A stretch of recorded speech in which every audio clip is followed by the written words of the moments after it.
Welcome Tamil கதைகள். இந்த வீடியோவில் நாம் பார்க்க போகிறது லவ் டெத் ரோபோட்ஸில் season 4 episode 7 the screaming of tyrannosaur. யாருங்கிறதுக்கு சுற்றி யூரோப்பான்ற ஒரு பனிக்கிரகம் வளம் வந்துட்டு இருக்கு. அந்த பனிக்கிரகத்துக்கு மேலே ஒரு பெரிய ஸ்டார்ஷிப் ஒன்று சுற்றிக்கிட்டு இருக்கு. பெரிய பெரிய வசதி படைத்தவங்கள்லாம் சேர்ந்து அந்த ஸ்டார்ஷிப்பை உருவாக்கியிருக்காங்க. அவங்களோட பொழுதுபோக்காகவும் சடங்கு சம்பிரதாயத்துக்காகவும். அந்த ரிங்ஸை நல்லா ஊற்று பார்த்தோம்னா அதுக்குள்ளே ஒரு பெரிய சைஸ் கிரவுண்டே இருக்குது. அந்த கிரவுண்டுக்கு மேலே ஒரு ஸ்டேஜ் வருது. அந்த ஸ்டேஜ்லேருந்து ஒரு நடுவர் பேசுகிறாரு. நம்மளோட ராஜா ராணிகளுக்காக இந்த சடங்கு சம்பிரதாயத்தை இன்னைக்கு நம்ம நடத்த போகிறோம். ஒரு பெரிய கிளாடியேட்டர் போரையும் நம்ம நடத்த போகிறோம். இந்த கிளாடியேட்டர் போரில் யார் யார் மடிகிறார்களோ அவர்களுக்கு இந்த இந்த குழு ராஜ மரியாதை செலுத்துகிறது அப்படின்னு சொல்கிறாரு. அங்கே இருக்க மக்கள்லாம் பார்த்தா முகத்தில் பெரிய பெரிய டேட்டூஸ் மாதிரியும் பெயிண்ட் மாதிரியும் பூசிக்கிட்டு ரொம்ப வித்தியாசமாக இருக்கிறாங்க. அப்போ மறுபடியும் அவர் பேச ஆரம்பிக்கிறாரு. இன்னைக்கு நைட் நடக்க போகிற சடங்கு சம்பிரதாயத்துக்கு நீங்கள் தான் சாட்சியாக இருக்கணும். மற்றும் அங்கே நடக்க போகிற இந்த போட்டியில் ஜெயிச்சு வர கடைசி நபருக்கு சிறந்த பரிசுகள் வழங்கப்படும் சொல்லிட்டு போட்டியாளர்கள் அறிமுகப்படுத்துறாரு. அப்போ அந்த மனதுக்குள்ள பெரிய ஒரு டோர் ஓப்பன் ஆகுது. அதுக்குள்ள ஒரு 6 வீரர்கள் வெளியே வர்றாங்க. எல்லா பேருமே தனித்தனியாக தன்னோட சண்டை முறையில் ரொம்ப பயிற்சி பெற்றவங்க. இப்போ 6 பேருக்கும் நடுவில் ஒரு பொண்ணு மட்டும் இருக்கிறா, ஒரு சைனீஸ் பொண்ணு மாதிரி. அவருக்கு அடிக்கடி ஓநாய்கள் அந்த யூரோப்பை சுற்றி வர மாதிரி கனவு வந்துட்டு இருக்கு. அப்போ அங்கே இருக்க ஒரு கருப்பு பொண்ணு என்ன நினைக்கிறேன், மறுபடியும் உனக்கு அந்த கனவு வந்தா அதை விட்டு மேலே போட்டியில் கவனம் செலுத்து அப்படின்னு சொல்லிட்டு பேசிட்டு போகிறேன். இவங்க 2 பேரும் ஏற்கனவே ரொம்ப திக்கான ஃப்ரெண்ட்ஸ். இப்போ போட்டின்னு வந்தனால இவங்களுக்குள்ள ஃப்ரெண்ட்ஸ்லாம் எதுவும் கிடையாது. எல்லாரும் தனிப்பட்ட முறையில் போட்டி போடணும். இப்போ 6 பேரும் தயாராக இருக்கிறாங்க. நடுவர் போட்டி ஆரம்பமாகட்டும் கையை தூக்கி அனௌன்ஸ் பண்ணுறாரு. அப்போ இவங்க அதே டோர் வழியாகவே டைரானோசாரஸ்ன்ற டைனோசர் வெளியே வருது. இந்த டைரானோசாரஸ் வகை காண்டாமிருகத்துக்கு 2 கொம்பு முளைச்ச மாதிரி இருக்குது. இது பழமையான மிருகம். இதெல்லாம் ஜெனட்டிக் மாடுலேஷன் பண்ணி இப்போ இவங்க இந்த கிளாடியேட்டர் போருக்கு இறக்கி விட்டுருக்காங்க. எல்லா பேரும் கையிலையும் ஹூக் மாதிரி ரோப் இருக்குது. அதை வச்சு அந்த ஒவ்வொரு டைரானோசாரஸ் மேலே ஏறிக்கிறணும். ஏறி அதே மூலம் ரைடு பண்ணிக்கிட்டு எல்லாத்தையும் அடிச்சு போட்டு எப்பயாவது முன்னேற்ற வரணும் அப்படி எப்படி பார்க்குறாங்க. அதில் எடுத்தோடனே சம்பவம் பண்ணுற மாதிரி வெள்ள முடிக்கிறேன் ஒருத்தன் கழுத்துலேயே அந்த ரோப் ஹூக்கை சொருகிடுறான். அவன் பாட்டிலே அவுட்டு. அவனை அப்படியே இழுத்து கீழே தள்ளி விட்டுறான். அவன் இந்த டைரானோசாரஸோட கால்களுக்கு இடையில மாட்டி சிக்கி சின்ன பண்ண ஆயிடுறான். அவன் கடைசியில் செத்து உருண்டு போகிறத எல்லாரும் பார்க்குறாங்க. அப்போ இதை பார்த்து அந்த மக்கள் எல்லாமே கோஷம் போட்டு கைதுக்கு ஆரவாரம் பண்ணுறாங்க. இவங்களுக்குலாம் உயிரோட மதிப்பு தெரியலன்னு நினைக்கிறேன். அப்போ அந்த ஃபஸ்ட் ஸ்டேஜை கலக்கிறதுக்காண்டி ஒரு லேசர் லைட் வருது. இதை எல்லாரும் யார் கலக்கிறாங்க அப்படின்னு சொல்லி போட்டி போட்டுக்கிட்டு அவங்களோட ரைடை வேகமாக ஓட்டுறாங்க. அப்போ கடைசியாக நம்ம ஹீரோயின் தான் அதை முன்னாடி கடந்துருக்கிறா அப்படின்னு சொல்லி அனௌன்ஸ் போர்டில் காமிக்கிறாங்க. அடுத்து என்ன பண்ணுறாங்கன்னா அதுலேயே ஒரு பொண்ணு இருக்கிறா, பெரிய சடை போட்ட பொண்ணு. அந்த பொண்ணு கூட நம்ம ஹீரோயின் மோத போகிறா. 2 பேருக்கு பயங்கரமாக சண்டை நடக்குது. 2 பேரும் மூஞ்சிலே மாறி மாறி குத்திக்கிறாங்க. 2 பேருக்கு போட்டியில் ஒருத்தருக்கு ஒரு சலுத்து இல்லை மாதிரி காமிக்கிறாங்க. ஆனால் ஒரு கட்டத்தில் அந்த தடக்காரி என்ன பண்ணுறான்னா நம்ம ஹீரோனோட கழுத்தில் ஏறி உட்காந்து கழுத்து நிறுத்தி கொள்ள பார்க்குறா. அப்போ நம்ம ஹீரோயின் ஓங்கி ஒரு ரத்து விட்டுறா. அவளும் கீழே விழுந்து அதோட இந்த டைரானோசாரஸோட கால்களில் மாட்டி இறந்து போயிடுறா. சடனாக அந்த இடமே நைட் மோடுக்கு மாறுது. அந்த கிரகத்தோட சுழற்சி காரணமாக இருக்குன்னு நினைக்கிறேன். அப்போ இந்த வெள்ளமுடி காரணம் என்ன பண்ணுறாங்கன்னா இன்னொரு ஆளும் அந்த கருப்பு பொண்ணும் நம்ம ஹீரோனோட ஃப்ரெண்டு இருக்காளே அவளும் 2 பேரும் சேர்ந்து டார்கெட் பண்ணி அவன் மேலே அந்த ரோப்புக்கு எறிகிறாளுங்க. எரிஞ்சு அவனை பிடிச்சி சுண்டி இழுக்கிறாங்க. இழுத்தவனே அவன் என்ன பண்ணுறான், நேராக ஒரு டைரானோசாரஸோட கொம்பில் போய் மாட்டி குத்தி அந்த இடத்துலையே நம்ம இடத்துல செத்து போயிடுறான். அவன் என்ன பண்ணுது, அந்த டைரானோசாரஸ் என்னோட கொம்பில் ஏதோ மாட்டியிருக்கு சொல்லி ஒரு சுடு சொல்லுது. அவன் நேராக பறந்து அந்த கருப்பு பிடிக்காரிக்கு முன்னாடியே பறந்து போய் கீழே விழுந்துட்டாகிறான், ரத்தம் தெரிக்கிற அளவுக்கு. இதை பார்த்துட்டு நம்ம ஹீரோயின் நிறைய உழையிற மாதிரி ஒவ்வொன்றும் உழையிறா. இப்போ நடந்த போட்டியிலான சண்டையில் 3 பேர் காலி பண்ணிட்டாங்க. இப்போ நம்ம ஹீரோயினோட ஃப்ரெண்டு அப்புறம் ஒரு உச்சி குடும்பக்காரன் இருக்கிறான். இவங்க 2 பேர் சேர்ந்து இந்த உச்சி குடும்பக்காரன் டார்கெட் பண்ணுறாங்க. ஆனால் அவை இதை புரிஞ்சுக்கிட்டு நம்ம தோற்றக்கூடாது அப்படின்றக்காக ப்ளூக் ரோப்பை ஓட்டிட்டு இருந்த டைரானோசாரஸோட கண்ணுலேயே குத்திடுறான். குத்தி அதை டைட்டாக பிடிச்சிக்கிட்டு நேரம் அந்த கருப்பு பொண்ணு கூட மேலே சாய்க்கிறான். அப்படி சாய்க்கும் போது அந்த அதிர்ச்சியில் நம்ம ஹீரோயின் சேர்ந்து கீழே விழுந்துடுறா.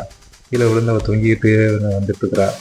கீழே விழுந்துருவோமோ அப்படின்னு சொல்லி பயந்துக்கிட்டு இருக்கும்போது எப்படியோ சமாளித்து அந்த ரோப்பை மறுபடியும் மேலே போகிற மாதிரி செக் பண்ணி அமைக்கிறா. இவ்வளோ மேலே வந்துடுறா. ஏற்கனவே இந்த கருப்பனுக்கு உச்சி குடும்பிக்காரனுக்கு சண்டை வந்துக்கிட்டு இருக்குது. 2 பேர் சண்டை போட்டதில் ஒரு கட்டத்தில் என்ன பண்ணுறான், அவன் நம்ம கருப்பனோட கழுத்தை நிறுத்தி கொள்ள பார்த்துட்டு இருக்கான். ஆனால் அந்த சமயத்தில் நம்ம ஹீரோயின் எப்படியோ அந்த ஃப்ரெண்டை காப்பாற்றிடுறா. இவனையும் அடித்து கீழே தள்ளி விட்டுறாங்க. இவனுக்கு கீழே விழுந்து செத்து போகிறான். அவன் ஓட்டு அந்த டைரானோசாரஸ் அவன் மேலே போட்டு அமைக்கி அவன் சம்பவத்தில் செத்து போயிடறான். இதை பார்த்துட்டு அந்த மக்கள் ஆரவாரம் பண்ணிகிட்டு இருக்கிறாங்க. இப்போ இந்த போட்டியில் மிச்சம் நம்ம ஹீரோயினோட ஃப்ரெண்டு மட்டும்தான் இருக்கிறாங்க. ஃப்ரெண்டுலாம் பார்க்க வேண்டிய அவசியம் இல்லை. இந்த போட்டின்னு இப்போ வந்துட்டா ஃப்ரெண்டுலாம் எந்த பாரபட்சம் பார்க்காம சண்டை போட்டுருந்தா சரி. உடனே நம்ம ஹீரோயின் என்ன பண்ணுறா, நம்ம ஃப்ரெண்டுக்கு போய் முத்தம் கொடுக்க ஆரம்பிச்சிருக்கா. அதுக்கப்புறம் 2 பேர் ஆக்ரோஷமாக சண்டை போட ஆரம்பிச்சுக்கிறாங்க. 2 பேரும் மாற்றி மாற்றி சண்டை போட்டுக்கிறாங்க. இவங்க 2 பேர்த்துக்கும் ஃபைட் ஸ்கில் ஒரே மாதிரி தான் இருக்குது.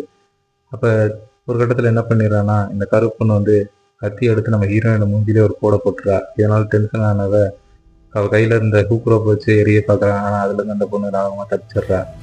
அப்படி இருக்கும்போது ஒரு கட்டத்தில் நம்ம ஹீரோயினோட கழுத்து நெரிச்சு கொள்ள பார்க்குறா அந்த கருப்பு பொண்ணு. ஆனால் இவ வேறு வழி இல்லாமல் அவளை எத்தி கீழே தள்ளி விட்டுறா. ஆனால் அந்த பொண்ணு எப்படி சுதாரிச்சு நடுக்கிறோன்லேயே நின்றுறா. அவள் கீழே விழுந்ததை பார்த்துனே தான் ஜெயிச்சிட்டோம் அப்படின்ட்டு தான் ஓடிட்டு வந்துட்டு டைரானோசாரஸை அப்படி நிப்பாட்டுறா. அதுக்குள்ளே பொழுது ஒடிச்சிருது. இப்போ என்ன பண்ணுறாங்கன்னா, மறுபடியும் அந்த அனௌன்சர் வராரு. அனௌன்சர் வந்துட்டு, இந்த போட்டியில் நீங்கள் ஜெயிச்சிட்டீங்க, இருந்தாலும் இந்த போட்டியோட சுவாரஸ்யத்தை கூட்டுறதுக்காக ஒரு வேட்டை மிருகத்தை நாங்கள் இறக்கி விடுறோம், அது கூட நீங்கள் கடைசியாக போர் பண்ணணும் அப்படின்னு சொல்லியிருக்காங்க. இங்கே இருக்க யாருக்குமே எதுவும் புரியல. அப்போ ஸ்டேஜில் இருக்கலாம் ஏதோ பரபரப்பாக பேசிக்கிறாங்க. என்னன்னு பார்க்கும்போது அந்த இடமே கொஞ்சம் அதிர ஆரம்பிக்குது. நம்ம ஹீரோயினோட ஃப்ரெண்டு குழப்பமாக பார்த்துட்டு இருக்கும்போது பின்னாடி இருந்து அந்த சத்தம் வருது. என்னன்னு பார்த்தா, அவங்க வெளியே வந்த அதே ஸ்டேஜ் வழியாகவே பெரிய டீரெக்ஸ் ஒன்றா இறக்கி விட்டுருக்காங்க. ஜெனட்டிக் மாடிஃபிகேஷன்லாம் பண்ணி ஒரு வெள்ளை கலரில் இருக்க அந்த டீரெக்ஸ் நேராக வந்தோடனே அந்த ஃப்ரெண்டுக்காரி ஒரே கடி கடிச்சு அவளை தூக்கி வானத்தில் எரிஞ்சு ரத்தம் தெறிக்கி அப்படியே வாய்க்குள்ளே போட்டு முழுங்கிட்டுருது. நின்றுட்டு ஆக்ரோஷமாக கத்திக்கிட்டு இப்போ நம்ம ஹீரோயினை குறி வச்சுருக்குது. அதுக்குள்ளே நம்ம ஹீரோயின் சுதாரிச்சுக்கிட்டு தான் ஓட்டிட்டு வந்து டைரானோசாரஸை அந்த டீரெக்ஸுக்கு நேராக எதிராக நிப்பாட்டி நெருங்கியாக சண்டை ஓட தயாராகிடுறான். அதுவும் கத்திட்டு ஆக்ரோஷம் ஓடி வருது. இவ்வளோ தன்னோட டைரானோசாரஸை ஓட்டிட்டு நேரம் முன்னாடி போகிறான். அப்படி வந்தது ஒரு இடத்துல கடிக்க மாதிரி வருது, ஆனால் மிஸ் ஆகிடுது. மறுபடியும் என்ன பண்ணுறான், மறுபடியும் நேருக்கு நிப்பாட்டி மறுபடியும் 2 பேரும் ஆக்ரோஷமாக ஓடி வராங்க. ஆனால் இந்த சமயம் என்ன பண்ணுதுன்னா, அந்த டைரானோசாரஸோட சைடில் இருக்க ஒரு கொம்பு வந்து டீரெக்ஸோட வயிற்றை கிழிச்சு விட்டுருது. இதனால் அந்த கோவமான டீரெக்ஸ் மறுபடியும் சண்டைக்கு தயாராகுது. நம்ம ஹீரோயினும் 3வது ரவுண்டுக்காக நேருக்கு நின்று வேகமாக 2 பேரும் ஓடி வராங்க. ஓடி வந்து இந்த டைரானோசாரஸ் என்ன பண்ணுது, டீரெக்ஸோட நெஞ்சிலே குத்தி அப்படியே கொம்பை உள்ளே வச்சதாக நிப்பாட்டிடுது. இப்போ டீரெக்ஸை அலறி துடிச்சுக்கிட்டு இருக்குது. அந்த டீரெக்ஸோட ரத்தம் பூராமே இந்த டைரானோசாரஸோட முகத்தில் பூரா வலிஞ்சு போகுது. ஆக்ரோஷமான டீரெக்ஸ் மறுபடியும் அவள் கடிக்க வருது. ஆனால் இவ விளைக்கிறா. ஆனால் டைரானோசாரஸோட முதுகில் இருக்க பெரிய கறியவே கடிச்சு துப்பிடுது. அதனால் அந்த டைரானோசாரஸ் செத்து கீழே விழுந்துடுது. இதெல்லாம் பார்த்து அந்த மக்கள் ஆக்ரோஷமாக கத்திக்கிட்டு இருக்காங்க. சண்டைனா இதான சண்டை அப்படின்னு சொல்லி கரகோஷம் எழுப்பிக்கிட்டு இருக்காங்க. அப்போ நடுவர் இதை பார்த்துட்டு ஏதோ மன கஷ்டம் அடைஞ்ச ஒரு மாதிரி பிரித்து பார்த்துக்கிட்டு இருக்காரு. அப்போ என்னாச்சுன்னா, இந்த டீரெக்ஸ் ஆக போகுது. அதனால் சின்ன ஒரு 4 ட்ரோன்ஸ் வந்து இந்த டீரெக்ஸோட ரத்தத்தெல்லாம் உறிஞ்சிட்டு மேலே பறந்து போகுது. சண்டையில் நம்ம ஹீரோயினோட கை டிஸ்லோகேட் ஆகிருக்கா. அதை சரி பண்ணிவிட்டு அந்த டீரெக்ஸை பார்க்குறா. அதோட கண்கள் இவளே வச்சு பார்த்துக்கிட்டு இருக்கு. இந்த கண்களை பார்க்கும்போது தான் இந்த டீரெக்ஸை ஒரு அடிமையாகத்தை பயன்படுத்திக்கிட்டு இருக்காங்க அப்படின்னு சொல்லி ஹீரோவுக்கு தெரியுது. இப்போ எப்படி கிளாடியேட்டர் சண்டையில் கலந்து போகிறதுக்காக அடிமைகளாக பயிற்சி பண்ணாங்களோ அது மாதிரி தான் இந்த டீரெக்ஸையும் தான் உயிருக்காக இந்த கிளாடியேட்டர் சண்டையில் போராடிக்கிட்டு இருக்கு. இது தெரிஞ்சுட்டு ஹீரோயின் ஒரு ஐடியா பண்ணுறான். அதே சமயத்தில் இந்த பறந்து போன ட்ரோன்ஸ் எல்லாமே நம்ம இந்த கிரகத்தோட ராஜா ராணி இருக்கிறது அந்த பாடு மேலே போய் அது மேலே கிளாஸில் இந்த ரத்தத்தெல்லாம் தெளித்து விடுது. இந்த ரத்தம் அவங்களுக்கு முன்னாடி வலிஞ்சு ஓடும்போது இந்த ராஜா என்ன பண்ணுறாருன்னா, அதை ஒரு கோவிலையில் பிடிச்சி தன்னோட ராணி கொடுத்து இது ஒரு சடங்காக பண்ணிக்கிட்டு இருக்காங்க. சமயம் நம்ம ஹீரோயின் எப்படியோ டீரெக்ஸ் மேலே ஏறிட்டு இப்படியே விட்டு அவங்க இன்னும் நிறைய அடிமைகளை உருவாக்கி இந்த மாதிரி சாவு எடுத்துகிட்டே இருப்பாங்க. இதுக்கு ஒரு முடிவு கட்டணும். நீ என்ன சொல்கிற, நம்ம வழியிலேயே அதை முடிச்சு வைக்கலாமா அப்படின்னு சொல்லி அந்த டீரெக்ஸ்ட்டை கேட்குறேன். அந்த டீரெக்ஸ் தான் இதுக்கு சரின்னு சொன்ன மாதிரி நேரம் நிமிர்ந்து நிற்கிது. கடைசி மூச்சில் கடைசி ரத்தத்தை யூஸ் பண்ணி எப்படியாவது இதை ஒரே முடிச்சு வைக்கணும்னு நினச்சி வேகமாக ஓடி போய் செத்துப்போன டைரானோசாரஸோட மேலே ஒரு மிதி மிதிச்சு மேலே எகிரி குதிக்குது. இதை பார்த்து அதிர்ச்சியானவங்க இப்படி ஸ்டன் ஆகிடுறாங்க. ஆனால் அந்த டீரெக்ஸ் ஒரே கடியாக கடிச்சு அந்த ராஜா ராணி சேர்த்து கீழே இழுத்து போட்டுருது. அந்த ராஜா மட்டும் எப்படி சுற்றிக்கிட்டு இருக்கான். அப்போ கூட அந்த ஹீரோயினை ரோப்பை வச்சு அவனை கீழே தள்ளி இப்போ டீரெக்ஸு ராஜா ராணி மற்றும் நம்ம ஹீரோயின் எல்லாமே மொத்தமாக சேர்ந்து கீழே விழுகிறாங்க. டீரெக்ஸ் அந்த ஸ்பாட்லேயே விழுந்து வீர்க்கு போராட ஆரம்பிச்சிருது. அந்த ராஜா ராணி கீழே விழுந்த இடத்துலையே செத்து போயிடுறாங்க. அப்போ நம்ம ஹீரோயின் மட்டும் மெதுவாக இருந்துட்டு பார்க்குறா.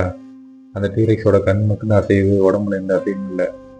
அப்போ அது பார்க்குற பார்வையை பார்த்து அந்த ஹீரோயின் சொல்கிறான், கவலைப்படாத, இந்த ஜென்மத்தில் நம்ம அடிமையாக இருந்திருக்கலாம், ஆனால் இதுக்கு போன மறுவாழ்வு நம்ம கண்டிப்பாக அந்த யூரோப்பா கிரகத்தில் இந்த பனிகளில் சுற்றி திரிவோம்.